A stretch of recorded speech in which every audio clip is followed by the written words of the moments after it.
Hey, what's up, guys? Tony Hannity's here from LazyTechGuys.com, and welcome to the LTG Mobile Moments show.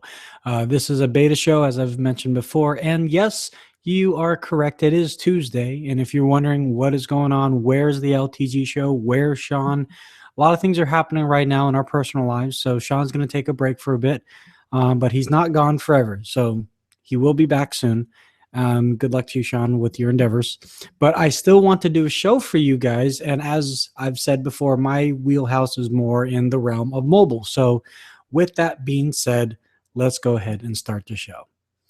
Now, going into the new season of all the awesome shows on HBO, if you were waiting for HBO Now to finally become available for all you Apple and iOS users out there, your day has finally come. Earlier today, Apple announced that today is the day to actually start signing up and start using the new HBO Now service. And when you sign up with an iPhone, an iPod Touch, an iPad, an Apple TV, you actually get 1 month free. Again, this is the $14.99 feature that allows you to get all of HBO's content, even their back-end content. I'm assuming even things like boxing, all on the app, excuse me, without having to be tied to a cable provider.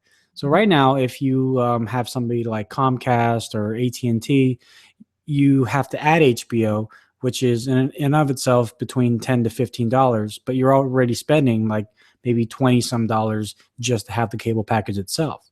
If all you cared about was Game of Thrones, shows like Silicon Valley, and you didn't care about daytime shows from ABC or Fox or CBS, this is your solution. For me personally, I actually checked with Comcast and they would actually give me HBO for $10. So it's still a little bit more, but what this is really bringing to people like you is the choice. The choice that you can literally now do a la carte selection of the channels and content that you really want your two little eyeballs to view at your own beck and call. So this is a great start. And again, like I mentioned, it's available for iPhone, iPad, and iPod Touch, and Apple TV. So let us know if this is something that you've been clamoring for, if this is something you've been waiting for. At the moment, it's only here in the United States. So if you're outside the United States, sorry, but knowing HBO, I'm sure they're working on getting this service out there into the wild, into other countries.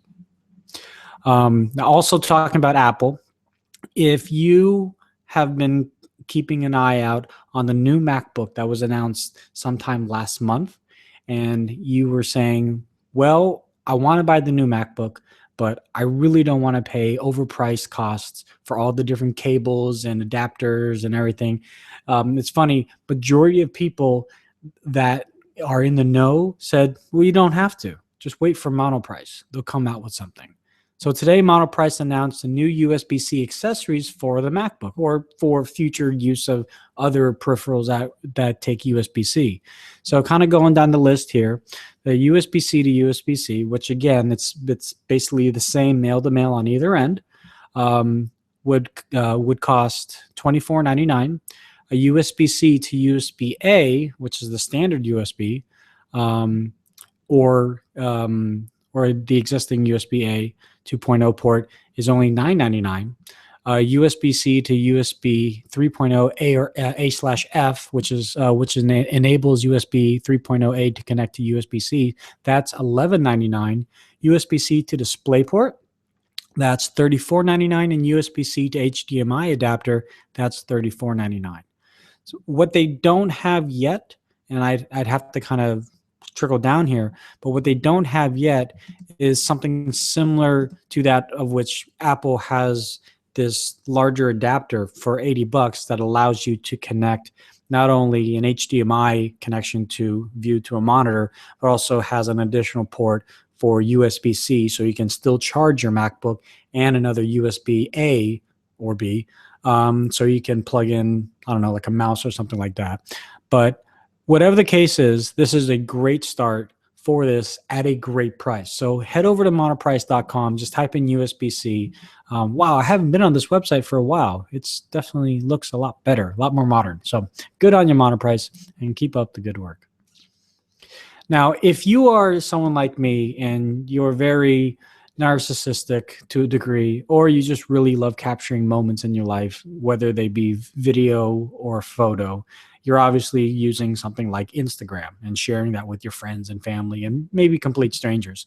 But in any event, Instagram is great for many reasons. But one thing that Instagram has done, or I guess Facebook by that matter, has done is they've updated the apps respectively on iOS and Android, but usually it's iOS first. Like, for example, there's a new Instagram app called Layout, which basically does the same thing as all the other grid apps, but that's only available on iOS. Well, today, Instagram added post notifications for specific accounts, color, and fade tools for Android users first. Now, let me retract. The post notifications was actually on iOS first, if I'm not mistaken, but at least the color and fade tools, that's on Android first right now. So if you are watching the live stream right now, I'm actually going to show you what it kind of looks like. So here, I guess you can choose the color that you want the image to portray a little bit more vibrantly. So in the middle, they have like a purplish violet hue.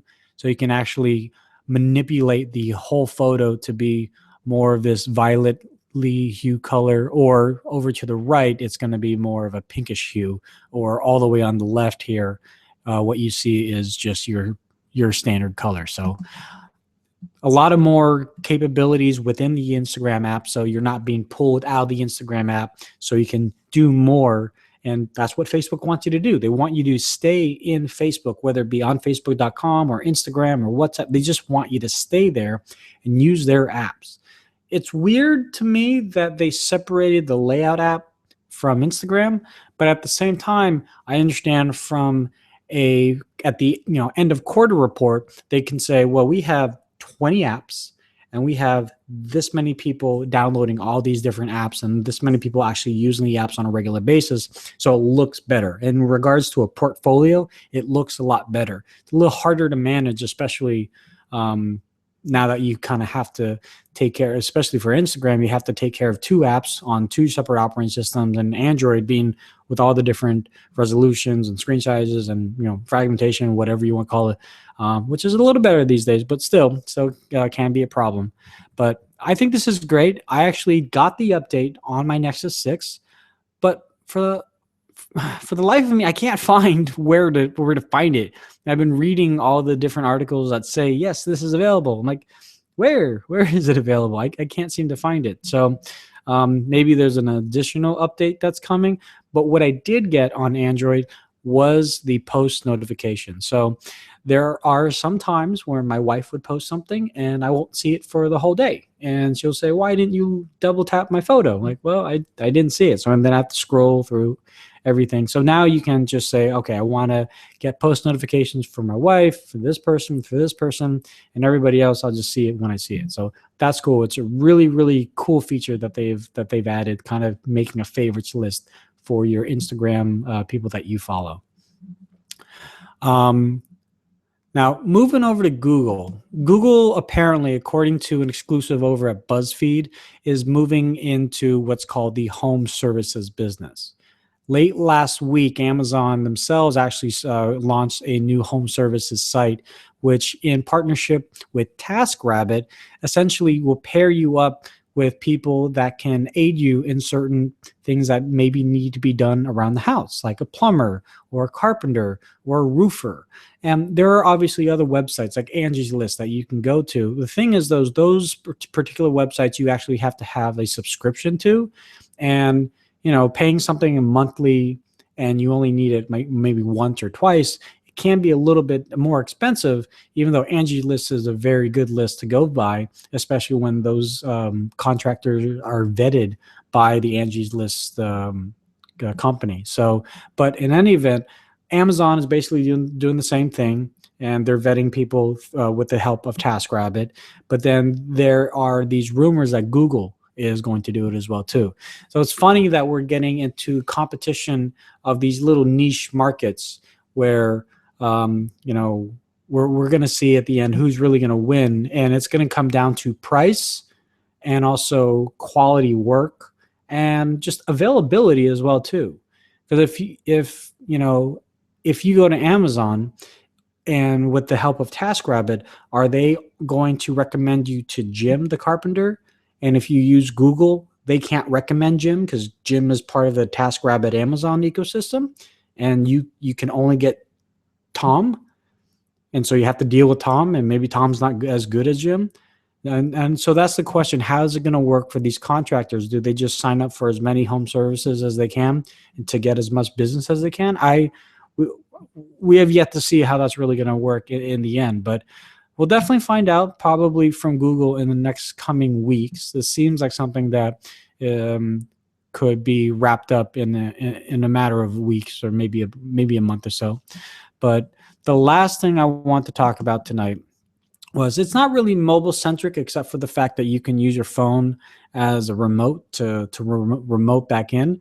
But there's a new Dropcam / GoPro competitor in town, and it's called the FlirsFX. Now, FLIR, if you're not familiar with the company, they are very big in thermal energy cameras. So those cameras that you see that, you know, that's kind of like IR cameras, but they can see they can see body heat and things like that. They make a ton of money doing that, but in the consumer market, they're not very well known. And now they are launching their first consumer camera called the FlirsFX. Now, why I say that it is a Dropcam / GoPro competitor is because it does the same thing as Dropcam and GoPro. Now, how does it do that? Well, in regards to Dropcam, what you would do is you would, you know, mount this camera wherever. I'm sure there's a wall mount. The picture that I'm looking at right now just has it on a desk, and you plug it in for power, obviously, and then you would connect it via your phone over Wi-Fi, and it has a 160-degree viewing angle. It does have night vision as well too. And with the help of their cloud service, you have a DVR of, I believe, 3 days for free. I'd have to double check that. And then 10 days would cost you like $7, and then so on and so forth.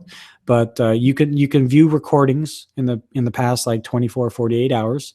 And you know, it has motion detector. So if you have a dog, it can detect if your dog's running up and downstairs, or there's also, I'm sure, a pet detection. So if your dog is running up and down the stairs, it's not going to set it off because that would be really annoying.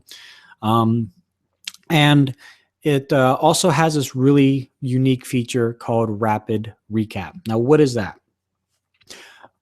The best way that I can explain it is actually to show you in photograph. So again, if you're watching the live stream here, this is rapid recap. So as you can see in the photo here, there's a young lady and her boyfriend or husband, and in their living room, and there's multiple of them, and that's obviously not clones.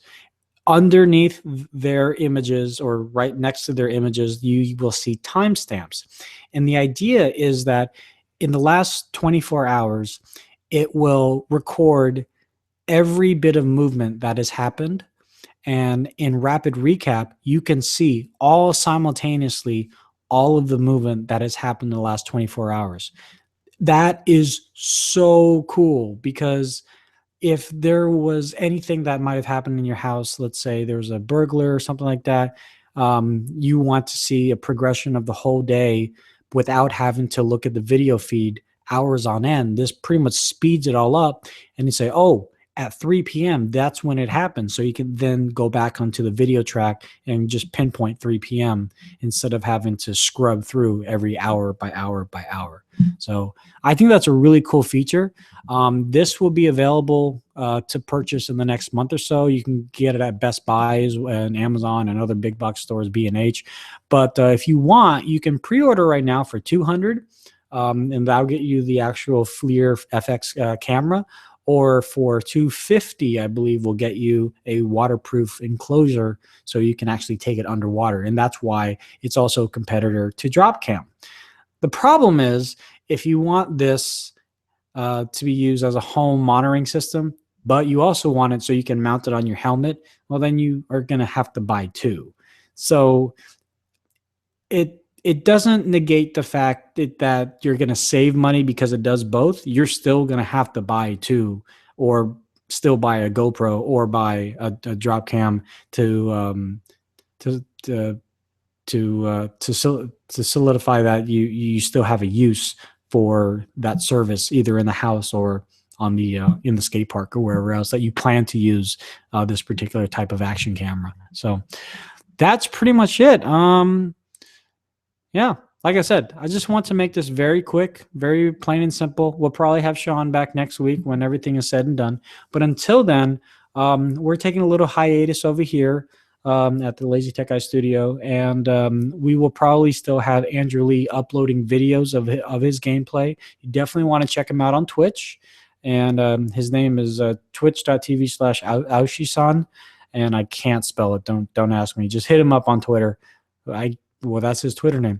Hit him up on Google Plus under, you know what? Just email us, comments@lazytechguys.com. If you're into video gameplay and you're into things like Final Fantasy or Battlefield or, Battlefield Hardline, I think he's going to play that as well too. Let him know so he can let you know when he's going to do a live video stream, and so you can chat with him. But that's it for me for right now. You guys stay classy, stay awesome, and we will talk to you later. Peace.